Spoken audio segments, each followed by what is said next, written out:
지갑 속 1,000원짜리 지폐 한 장을 꺼내보세요. 당신에게는 그냥 커피 한 잔 값이지만 다른 나라에서는 완전히 다른 가치를 가집니다. 똑같은 종이 조각인데 국경을 넘나들면서 갑자기 마법처럼 가치가 변하죠. 어떤 곳에서는 황금같이 귀하고 어떤 곳에서는 휴지보다 못한 취급을 받기도 합니다. 도대체 무엇이 이런 신기한 현상을 만들어내는 걸까요? 왜 같은 1달러가 어떤 나라에서는 빅맥 하나를 사고도 남는데 다른 나라에서는 껌 하나도 못 살까요? 이제부터 돈의 숨겨진 비밀을 파헤쳐 보겠습니다. 우리가 당연하게 여기던 환율 뒤에 숨어있는 놀라운 이야기들을 하나씩 풀어보겠어요. 미국인 톰이 파리로 신혼여행을 떠난다고 해보세요. 공항 환전소에서 1달러를 0.85 유로로 바꿔줍니다. 생각보다 적네요. 조금 아쉽긴 하지만 그럭저럭 괜찮습니다. 그런데 다음날 베트남 호치민으로 이동하니까 이번에는 1달러가 24,500동이나 되네요. 갑자기 부자가 된 것 같은 기분이 듭니다. 지갑 속 100달러가 245만 동이니까요. 같은 1달러인데 왜 이렇게 가치가 천차만별일까요? 매 순간 변하는 환율 뒤에는 어떤 원리가 숨어 있는 걸까요? 이 질문에 답하려면 우선 돈의 역사부터 알아야 합니다. 과거로 돌아가면 돈이라는 개념 자체가 지금과 완전히 달랐습니다. 몇백 년 전까지만 해도 각 나라 화폐는 금이나 은 같은 귀금속과 완전히 연결되어 있었어요. 이걸 금본위제도라고 불렀습니다. 당시에는 정부가 우리 돈 한 장은 금덩어리 5g과 바꿀 수 있다고 약속했죠. 그래서 화폐 가치가 상당히 안정적이었습니다. 정부가 함부로 돈을 찍어낼 수도 없었고요. 금고에 있는 금만큼만 돈을 발행할 수 있었으니까요. 어떤 면에서는 지금보다 훨씬 단순하고 명확한 시스템이었어요. 만약 어떤 나라가 금을 더 많이 캤다면 더 많은 돈을 만들 수 있었겠죠. 반대로 금이 부족한 나라는 돈도 부족했을 거고요. 지금처럼 복잡한 경제 이론은 필요 없었습니다. 그런데 시간이 흐르면서 경제 규모가 커지고 국제 거래가 늘어나자 문제가 생기기 시작했습니다. 특히 전쟁 같은 위기 상황에서는 큰 어려움이 있었어요. 모든 돈을 금으로 바꿔달라고 하면 국가 금고가 텅 비어버릴 수도 있었거든요. 전쟁을 치르려면 엄청난 돈이 필요한데 금고에 있는 금의 양의 제한을 받으니까 힘들었죠. 1970년대에 들어서면서 대부분의 나라들이 새로운 시스템으로 바꿨습니다. 바로 명목화폐 제도예요.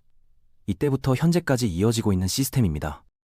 명목화폐는 쉽게 말해서 정부가 이 종이는 돈이다라고 선언하고 국민들이 그래 믿겠다라고 동의한 시스템입니다. 더 이상 금덩어리 같은 실물로 뒷받침하지 않아요. 그래서 일부 사람들은 이를 허공에 떠있는 돈이라고 표현하기도 하죠. 실제로 생각해보면 종이 자체에는 별다른 가치가 없거든요. 순전히 믿음에 기반한 거예요. 이런 시스템에서는 화폐 가치가 순전히 사람들의 믿음과 수요에 따라 결정됩니다. 마치 인기 있는 아이돌 굿즈처럼 팬들이 많으면 비싸지고 인기가 떨어지면 값도 떨어지는 거죠. 많은 사람들이 어떤 나라 돈을 갖고 싶어하면 그 돈의 값어치가 올라갑니다. 마치 인기 있는 연예인 콘서트표처럼 말이에요. 수요가 많으면 가격이 오르는 기본 원리죠.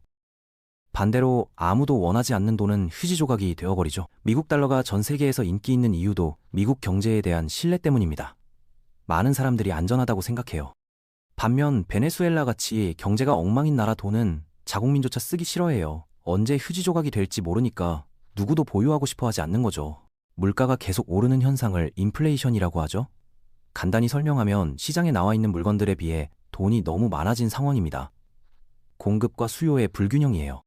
작년에 2,000원이던 빵이 올해 3,000원이 됐다면 똑같은 1,000원의 구매력이 줄어든 거예요. 같은 돈으로 살 수 있는 것들이 줄어든 것이죠. 돈의 가치가 떨어진 겁니다. 이런 일이 계속 반복되면 그 나라 돈을 가지고 있고 싶어하는 사람이 줄어들겠죠? 누가 가치가 떨어지는 돈을 원하겠어요. 투자자들은 안전한 곳으로 돈을 옮기려 할 거예요. 짐바브웨라는 아프리카 국가의 사례를 보면 이해가 쉬울 겁니다. 1980년대만 해도 짐바브웨 달러가 미국 달러보다 비쌌어요. 1짐바브웨 달러로 미국 달러 1.3개를 살 수 있었죠. 그런데 잘못된 정책과 부패, 무분별한 화폐 발행 때문에 상황이 완전히 뒤바뀌었습니다. 정부가 돈을 마구 찍어내면서 인플레이션이 천문학적으로 치솟았어요. 2000년대에는 미국 달러 1개로 짐바브웨 달러 65만 개를 살 수 있게 됐어요. 상상할 수 없는 수준의 화폐 가치 하락이었죠. 빵 하나 사려면 돈다발을 들고 가야 했습니다. 결국 정부도 포기하고 달러나 남아공 랜드를 쓰기 시작했습니다. 자국 화폐에 대한 신뢰를 완전히 잃어버린 거예요. 지금도 짐바브웨는 외국 돈을 공식 통화로 사용하고 있어요.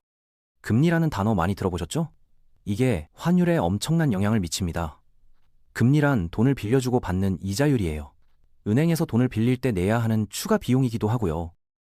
만약 어떤 나라가 예금 금리를 10%로 정한다면 그 나라 은행에 돈을 맡기면 1년 뒤 10%더 받을 수 있다는 뜻입니다. 엄청난 수익률이죠. 요즘 시대에는 상상하기 어려운 수준이에요. 당연히 전 세계 투자자들이 높은 수익을 노리고 그 나라로 몰려들겠죠? 그러면 그 나라 돈에 대한 수요가 늘어나면서 환율이 올라갑니다. 더 많은 사람들이 그 돈을 원하게 되는 거예요. 정부 채권 투자를 예로 들어볼까요? 정부 채권은 정부에게 돈을 빌려주고 일정 기간 후 이자와 함께 돌려받는 투자 상품입니다. 비교적 안전한 투자처로 여겨지죠. 미국 정부가 연 6% 이자를 주는 채권을 발행하고 독일 정부가 3% 이자를 주는 채권을 발행한다고 가정해보세요. 투자자 입장에서는 어떤 걸 선택하겠어요? 당연히 투자자들은 수익이 높은 미국 채권을 사려고 할 테고 그러려면 달러가 필요하겠죠. 유로를 팔고 달러를 사면서 달러 가치가 올라갑니다. 수요와 공급의 기본 원리예요. 그런데 금리를 무조건 높게만 설정할 수는 없습니다. 금리가 오르면 일반 사람들이 돈 빌리기가 어려워지거든요. 대출 이자가 높아지니까 부담스러워지는 거죠. 집 사려고 대출 받기도 힘들어지고 사업 시작하려는 사람들도 자금 조달이 어려워집니다. 경제 전체가 얼어붙을 수 있어요. 돈의 흐름이 막히는 거죠. 그래서 각국 중앙은행은 경제 상황을 보면서 금리를 조절합니다. 미국 연방준비제도 의장이 금리 발표할 때마다 전 세계가 촉각을 곤두세우는 이유가 바로 이것 때문이에요.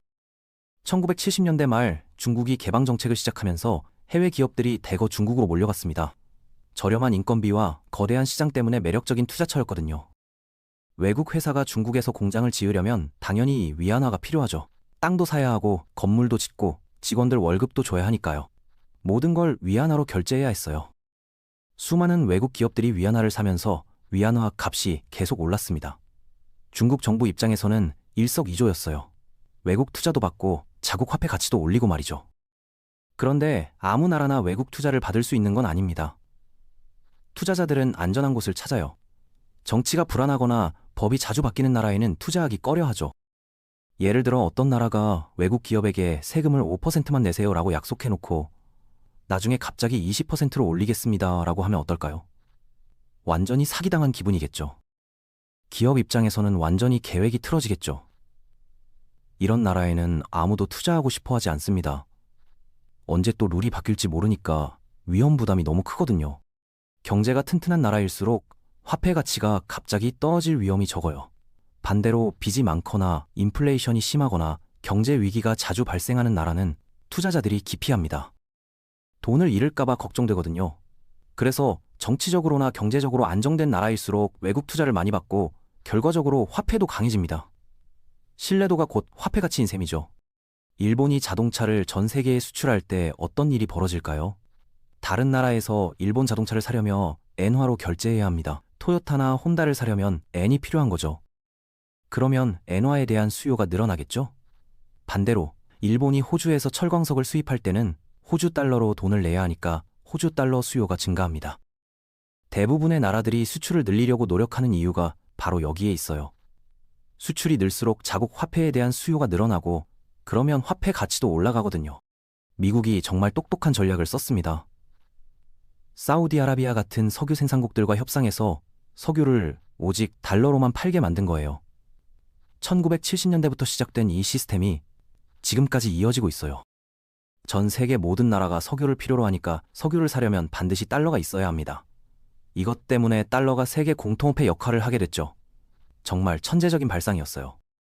이걸 페트로달러라고 부릅니다. 미국 경제력의 핵심 요소 중 하나예요. 다른 나라들이 미국을 함부로 대하지 못하는 이유이기도 하고요. 달러 없이는 석유를 살 수 없으니까요. 반면 태평양의 작은 섬나라 투발루 같은 곳은 수출할 게 별로 없어요. 관광업 정도가 전부이고 그마저도 규모가 작죠. 인구도 10,000명 정도밖에 안 되고요. 그러다 보니 투발루 달러를 쓰고 싶어하는 나라가 거의 없습니다. 그래서 아예 미국 달러나 호주 달러를 공식 통화로 사용해요. 무역하기도 편하고 환전 걱정도 없으니까요. 번거로운 환율 변동을 피하는 똑똑한 방법이 있습니다. 바로 자국 통화를 안정적인 다른 나라 돈에 완전히 연동시키는 거예요. 환율을 고정시켜버리는 거죠. 동남아시아에 부유한 작은 나라 브루나이는 자국 달러를 싱가포르 달러와 1:1로 고정했습니다. 즉, 브루나이 달러 1개와 싱가포르 달러 1개가 항상 같은 값어치를 갖는다는 뜻이죠. 그래서 브루나이에서 싱가포르 돈을 쓸 수 있고 그 반대도 가능해요. 환전소 갈 필요도 없고 환율 계산할 필요도 없어요. 정말 편리한 시스템이죠. 중앙아메리카의 벨리즈라는 나라도 비슷한 방식을 씁니다. 벨리즈 달러를 미국 달러에 고정해서 벨리즈 달러 1개가 항상 미국 달러 0.5개와 같도록 정해놨어요. 그러니까 미국 달러를 벨리즈 달러로 바꿀 때 그냥 2배만 하면 됩니다. 정말 간단하죠?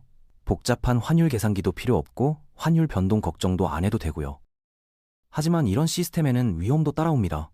미국 경제가 나빠지면 벨리즈 경제도 함께 나빠져요. 운명 공동체가 되는 거죠.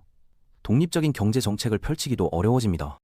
그렇다면 전 세계가 모두 같은 돈을 쓰면 어떨까요? 환전도 필요 없고 환율 걱정도 안 해도 되잖아요. 이론적으로는 정말 편리할 것 같은데 말이에요. 실제로 유럽에서는 유로라는 공통화폐를 만들어서 여러 나라가 함께 사용하고 있습니다. 독일에서 프랑스로, 프랑스에서 이탈리아로 여행할 때 돈을 바꿀 필요가 없어서 매우 편리해요. 그런데 문제가 생겼습니다. 각 나라가 자국 통화에 대한 결정권을 유럽중앙은행에게 넘겨야 했거든요. 이제 개별 국가는 자기 나라만의 경제 정책을 펼치기 어려워졌어요. 이제 개별 국가는 자기 나라 경제 문제 때문에 금리를 마음대로 조절할 수 없어요. 다른 나라들에게도 영향을 주기 때문이죠. 모든 정책을 다른 나라들과 상의해서 결정해야 해요. 2008년 그리스가 경제 위기를 겪었을 때 그 여파가 다른 유로존 국가들에게도 번졌습니다. 독일 입장에서는 자기들과는 상관없는 그리스 문제 때문에 피해를 본 거예요. 만약 전 세계가 하나의 돈을 쓴다면 더 심각한 문제가 벌어질 수 있습니다. 지구 반대편 어떤 나라가 경제를 망쳐놓으면 내가 사는 곳도 덩달아 인플레이션과 경제 위기를 겪게 돼요. 한 나라의 실수가 전 인류의 재앙이 될 수도 있는 거죠. 그래서 각국이 독립적인 화폐를 유지하는 게 더 안전할 수 있어요. 위험 분산의 개념인 셈이죠. 그럼 우리나라 돈을 최대한 강하게 만드는 게 좋을까요? 꼭 그런 것도 아닙니다. 나라마다 처한 상황이 다르거든요. 수출을 많이 하는지 수입을 많이 하는지에 따라 달라져요. 싱가포르처럼 대부분을 수입에 의존하는 나라는 강한 화폐가 유리해요. 같은 돈으로 더 많은 물건을 살 수 있으니까요. 석유부터 쌀까지 거의 모든 걸 수입하는 나라니까요. 하지만 중국처럼 제조업이 발달하고 수출을 많이 하는 나라는 오히려 약한 화폐가 도움이 될 수 있어요. 자국 제품이 다른 나라에서 더 저렴하게 팔리니까요. 실제로 중국이 의도적으로 위안화 가치를 낮게 유지한다는 비판을 받고 있어요. 이를 통화 절하 정책이라고 부르죠. 자국 제품의 수출 경쟁력을 높이려는 전략입니다. 물론 다른 나라들이 불공정하다고 항의하기도 해요. 환율이라는 게 결국 각국의 이익이 얽혀있는 복잡한 게임인 셈이죠. 모두가 만족할 수 있는 완벽한 답은 없어요. 한국도 비슷한 고민을 하고 있어요. 원화가 너무 강해지면 삼성이나 LG 같은 수출 기업들이 어려워지고 너무 약해지면 석유 수입 비용이 늘어나서 서민들이 힘들어져요. 결국 환율은 단순한 숫자가 아니라 각 나라의 경제력, 정치 안정성, 국민들의 신뢰도가 모두 반영된 종합 성적표라고 할 수 있어요. 하나의 지표로 그 나라를 평가할 수 있는 거죠. 매일매일 변하는 환율 뒤에는 이렇게 수많은 요인들이 복잡하게 얽혀 있는 거죠. 투자자들의 심리, 정치 상황, 경제 정책, 자연재해까지 모든 게 영향을 미칩니다. 다음번에 환전소에서 환율을 볼 때는 단순한 숫자가 아니라 세계 경제의 거대한 흐름을 읽는 창문이라고 생각해 보시면 어떨까요? 그 작은 숫자 속에 전 세계의 이야기가 담겨 있으니까요.